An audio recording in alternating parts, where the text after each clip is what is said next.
I just finished ripping the sand car around the track. I had a lot of fun. It's really nice on the track here. They redid this whole thing for 5th scale, so this car is about the right size. The one thing I noticed, these front tires just push like crazy in the turns. Of course, these are, I mean, they say they're a sand tire, I guess, but they make like the ribbed sand tires for this, which are way better than for sand. I don't know what these are really good for. They're definitely not good for this. This is like very hard pack, kind of dusty, loose on top, and they just push big time. So I'm actually happy that I have the front brakes disconnected still, because the only way to really turn in these corners is to tap the rear brake, which locks up the rear and initiates like a little bit of a slide in the rear, a drift, and then you get back on the gas and you can drive like that. It's actually a lot of fun driving like that. So I mean, maybe another argument for no front brakes on this thing. Of course, I didn't try it on the track with front brakes, but I feel like for that reason alone, just for the turning, kind of drifting in the turns, it's more fun with no front brakes.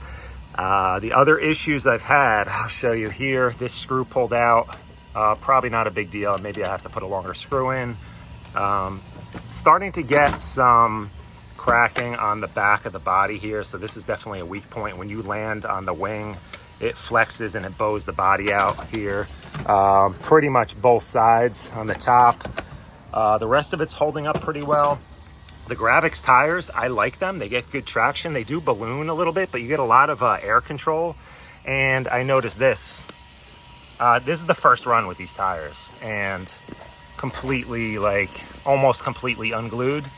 So I have to say maybe a warranty from Traxxas, or I don't know, re-glue them. It seems to only be that one side. At first I was annoyed that the trim rings, the faux bead locks, don't fit on these Gravix wheels, but you know what?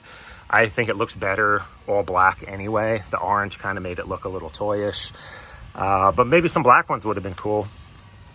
Running this on 8S, I'll show you the batteries here in a second, but had a decent amount of heat build up in this thing, and I wasn't even hitting this thing. Like, I wasn't doing laps, you know, consistently full throttle. I was just playing around, and decent amount of heat. Nothing went wrong, didn't shut off or anything, but just be aware if you're running this in hot weather, like it's probably like 85 degrees right now.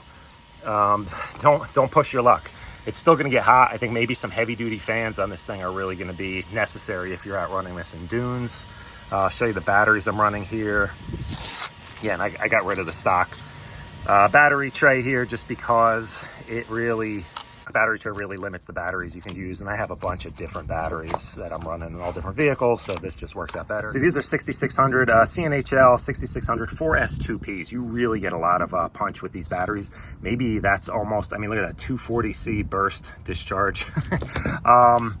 It might be a little bit overwhelming for the ESC and the motor, but hey, it did fine. No complaints there. Overall, a lot of fun to drive. I really think changing up the tires on this adds to you know, the places where you can drive it and go and have fun. I do feel like for the little bit of asphalt I ran this thing, these tires are going to get torn up like crazy, man. If you're running on cement or asphalt a lot, these are not going to last long at all. The power this car has, I mean, look at the feathering on the edges of this. And this is literally like, I don't know, 4 or 5 runs in the parking lot here trying to do wheelies. So yeah, they're not going to last long if you're running on asphalt. But overall, really cool. I want to come back here at night and run this thing with the full lights on. I think that'd be super cool, hitting these jumps. Hitting these doubles here, I mean, like quarter throttle is still almost too much. You know, it just really sails over them. Car jumps extremely well. It slaps pretty hard on the landings unless you land like nose first a little bit. So if you were ripping this thing on in like track conditions, really hard pack, I would say you probably do want to go up on the shock fluid. But for what I'm using this for, this is not like where I'm going to come all the time with this. I really like driving this in the sand pit. I think it just works a lot better. So I just wanted to try this out. I'm going to go a few different locations now that I have these tires and rip it around and see what I can find just to have fun on and go from there. But yeah, in the sand, the suspension works a lot better, of course, because that's what it's tuned for, but not bad in these conditions. Really had fun with this car today. I'll figure out what's up with the tire situation here. Hopefully Traxxas warranties these, and we'll go from there. But that's going to do it for this test, guys. I got a lot of other rigs out here today that I'm messing around with, so you're going to see a bunch of videos coming up very soon. Thanks for watching. Later. It's going to be bad today, dude. Too dusty.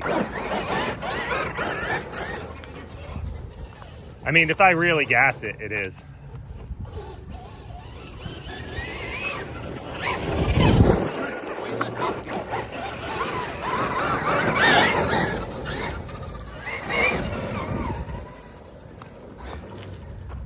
Should we just go for it?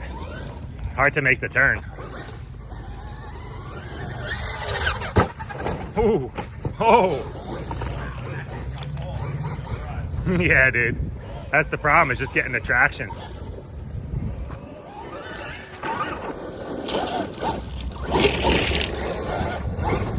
The front wheels just push. It likes that jump, yeah. Dude, this is a good spot for this car. It's pretty good. It honestly Yeah. So the sand car does jump really nicely. I know these aren't the biggest jumps in the world, but hey, it's definitely a scale size jump. If you were out in the dunes, you'd probably hit something, you know, and get about this much air. Lands nice and smooth. I think anything bigger, you might have to go up on the fluid, but I was happy with the performance jumping with this car for sure. It was a lot of fun. And you'll see that because I hit these jumps like 100 times. It's got good like air control too.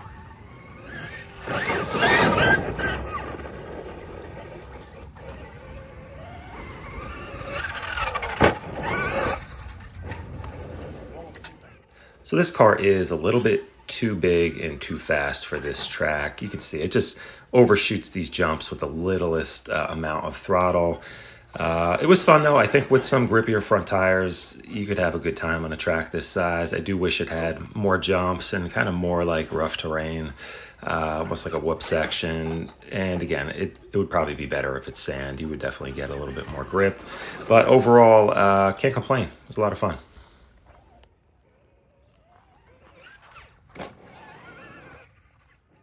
Perfect example here of those front tires just pushing and not really gripping the dirt to actually steer the car.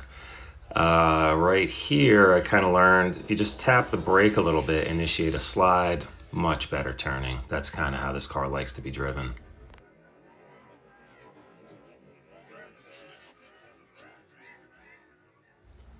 Of course, tapping that rear brake and sliding means that now all four wheels are sliding. So sometimes that happens. You do lose a bit of control. Gotta tap the brake. Literally the only way to get the front tires to bite.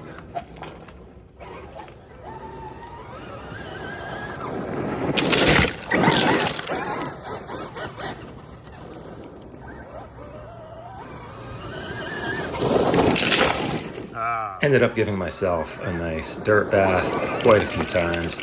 You always have to remember with this car that all of that 8S power is just going to two wheels. So you're going to get blasted with roost if you're standing behind this thing.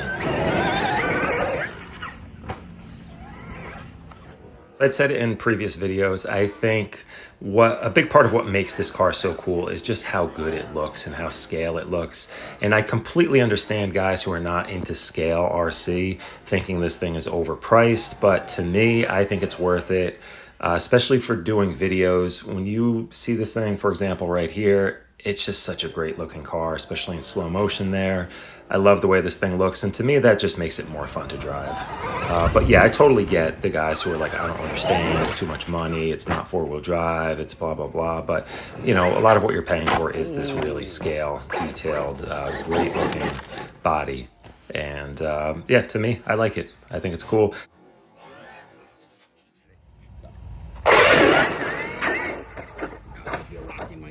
Oh. Oh, not even.